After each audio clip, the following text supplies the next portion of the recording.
If I get you well, in your own custom, once the owner of the asset doesn't have anything written, everybody can get. Everybody, yes, everybody. Male, Okay. female. That's Male, female, interesting. female, male. Lucky you. Yeah. As in, I'll Lucky come you. to you, Zin. Yeah. What obtains in your custom? So for me, I've been exposed to quite a lot of customs, and so I think that there's a particular dimension I may even throw in at some point. So from Igbo land, and it's broken in various dimensions. Women or female children are to some degree excluded from inheritance Okay. here. But there's another scenario or situation where the it's called a diokpa, that is the first male child. Okay. The family has a male child who is the first surviving male child. He's appointed as a trustee on behalf of the family to own and then distribute. So, like a custodian on the one hand, and as a trustee to manage.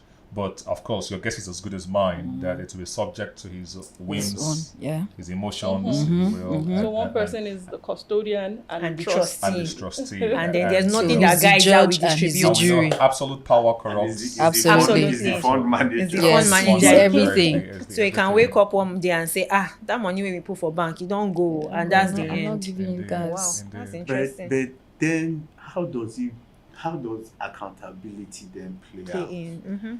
Because he's also the oldest, so nobody can really question him. And African, sorry, before you come Yeah. easy, African tradition dictates that you can't quarrel with an, you It's- can't ask an elder. You can't quarrel question. with an Yes. idiokpa. Diokpa especially. Diokpa Indeed, especially. indeed. You can't. I mean, because it's power. Mm. If a man who owned a property passes that property to the diokpa, if you will, his first male child, he has handed over not just assets but power, and so he is not just in possession of assets; he's in possession of the power to distribute. So, if you look at democracy today, in him is vested the power of the executive, the Judiciary, legislature, and the judiciary. judiciary. and again, your guess is So is he's the only law as good unto as mine. himself. He's a law unto himself. Yeah. Wow, that's very interesting. I also know that in some traditions, they will tell you that even though females can inherit, they can't inherit farmlands. Because they will tell you that it's the men that go farm. to the work, it's the men that own the farm. Yes. So the women cannot Yeah. and there's also another side to it. I know that there are some customs where when you get married, it's the woman that more or less pays for everything. So I can't remember, but you said that the men don't work. They just wake up every morning and they drink palm wine. Now, palm then they drink. We know that part. So it's the That part of women, it's the Nigeria. women that go out to work. to labor. And I'm wondering, okay, so if it's the woman that goes out to labor, Why shouldn't she inherit? why can't she inherit? So if anything happens, it's still that same man when only Pami they drink that will now still come and sit on everything. It just doesn't add up. And that begs the question. So what can we do better? What can people do better to ensure that their assets are distributed the way they want it to? What's the assurance that the eldest female son is not, for a lack of a better word, irresponsible? What's the assurance that everybody will get what is due to them? There are some fathers that will say to themselves, I don't even want to give my sons anything. I want everything to go to my daughter. So what can they do to ensure that their wishes, their desires come to play? Rotimi. So I'll start with a particular scenario, and if you go online, you will see that one guy just woke up one morning, went to his father's graveyard and insulted him. I said, guy, your head no correct. You dey crazy, you dey mad. Why? Because he even had a will and gave his daughters a portion of his assets. And the son was like, custom dictate that you should have given everything to me. And he was angry, and he went to one of the states, went to his father's grave and just rained curses on him. Now, what should we do better? I think that why not trying to throw away custom, throw away traditions? You need to speak with a professional who will look at your custom, look at your tradition, and be able to give you something. So this is why I say that some tradition says that the family house, the house where the man died, belongs to the first son. Idiogbe, if it is here, correct. Belongs to the first son. Correct. If I'm going to advise you to have a plan, I have that at the back of my mind. If I do not want crisis, I will just leave that particular property For the first son. for the first son. You talked about farmland, and I was looking at farmland can also mean businesses. The assumption is that if it's farmland, then it's also a business. The business is my farmland because I no longer go to the farm. The child has not been involved in 15, 20 years, wants to now come and be MD, CEO plus chairman at the same time. So I would have a different structure for property and a different structure for all of my other assets. And what should I then be looking at? A trust is a good way to settle all the issues that revolves around customs. I'll set up a trust.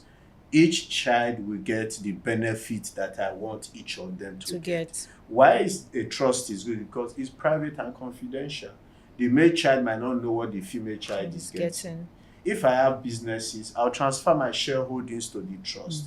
The trustee now actively starts to help with the management. In conjunction with the management of the company, they then start to run the businesses. What do my children even want?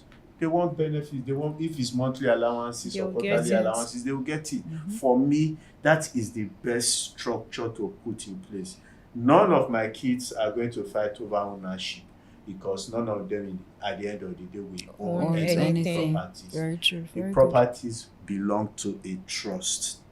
They are only beneficiaries. If you say I give you, just to close, if you say I give you 20% of the rental income that comes from it and you say you don't want, there's a structure that has already provided for my grandchildren. If you now say that you have disinherited me, your father, no problem. I will take your portion and give it to the next child. If that child says no, I don't want, don't worry. There are charities, even my church, they will enjoy what you don't want. Okay, all right. Thank you, Uncle Ro, for that twist. Then I'll come to you now. So Rotimi has mentioned how you can have a trust to ensure that all of these things doesn't happen. I know that recently for we lawyers, you say, there are cases that are coming up and say, the female child can inherit. Do you think that let's assume that I'm an African man and I say, she be called to turn talk, say female fi collect. I no go do anything now. When I die, my son go give my daughter. Do you think it's fine or it's safe to leave it at the hands of what the decided cases is saying now, or do I need to make an extra effort? Absolutely not, please. My advice is just be intentional. Set up a trust. Building on what Uncle Ro has said, be intentional about it. Talk to professionals. And he also said that he has at the back of your mind the customary laws that relate or that you subscribe to or whatever. So with that, you can please set up a trust. Please set up a trust. Long and short of the story, set up a trust. Thank you. Okay, so Isaac, do you want to add to what Diana said? Should we just rely on our courts and our judicial system? Certainly not, because if a person, male or female, have been blessed with a gift that multiplies, I think it's a disservice to hand over that gift in a very unstructured way. I think it is very reckless, really, and it's not a favor to society at all. Obviously, much more your kids. So I think that because whatever we have as assets are products of our gifts, So at the time that we are nurturing, growing, eventually multiplying, our kids should participate in that process.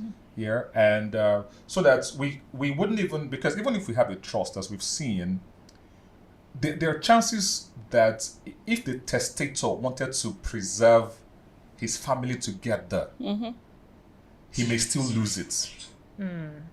Do you understand? Because if you look at statistics today, family businesses contribute a lot to the world's economy. You understand? And so it is very crucial to, preserve that wealth, because, wealth generation, management, preservation. In doing that, like Sarutimi said brilliantly, create a structure. But in creating that structure from as they're growing, please plug them in. And so that, I think a question that you may ask eventually would be, at what point should a man or a woman create a trust? I imagine is as they are born, they should start, identifying what their assets are, and then introduce their children to it. Speak with your investment advisor, the trustee in this case. As it expands, you continue to, give your instructions as well, so that because there are so many, and it grieves my heart personally. I speak with a lot of elderly people. I do that because they've walked the face of the earth before me, Yeah. naturally, and their biggest concern is wealth transfer. Okay. So I'll come to you now. I'll ask you this question because you're a lawyer and you're an asset manager. What happens, or what do you think people should have at the back of their mind when, as an African man or woman, I decide to have a will, and then it's time for my assets to be shared in accordance with my will, and then my beneficiaries tell me that there's a clash? How best do you think that, to an extent, even though Rotimi has spoken about trust, how best do you think that we can